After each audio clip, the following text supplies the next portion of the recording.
નમસ્કાર। ધારી તાલુકાના જલાલા અને આસપાસના ગીર પંથકમાં સતત બીજા દિવસે પણ ભારે વરસાદ વરસતા જનજીવન પ્રભાવિત બન્યું।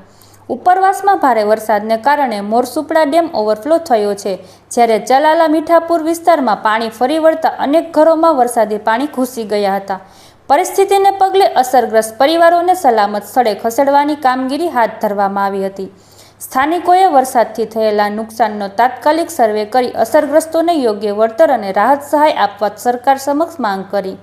વધુ સમાચાર માટે જોડાયેલા રહો। RP Gujarat news, Rajkot. અમારે ત્યાં પકીરવાડા માટાને પાણી આવ્યું છે, જે 11:30 વાગ્યાથી લગભગ વરસાદ શરૂ થઈ ગયો હતો। અટાણે બધાના ઘરમાં અંદાજિત 4 થી 5 ફૂટ પાણી છે। કેટલું નુકસાન થયું? અટાણે તો ખાવા પીવાની તો સંપૂર્ણ વસ્તુ અટાણે સમાપ્ત પાણીમાં તરબોળ થઈ ગયેલી છે, અને માલ ઢોર અટાણે અંદાજિત મારી પાસે બકરા છે, ગાયો છે, અટાણે બધી પાણીમાં ગળે ગળે ઊભી છે। નગરપાલિકામાંથી અત્યારે કોઈ તમારી વારે આવેલું? નગરપાલિકામાંથી બધા સભ્યો આવ્યા હતા રેડી, એણે એની રીતે વ્યવસ્થા કરી। જીસીબી આવ્યું, પાણી ઉપર વરસાદને કારણે પાણી અટાણે બધાના ઘરમાં 6 ફૂટ છે।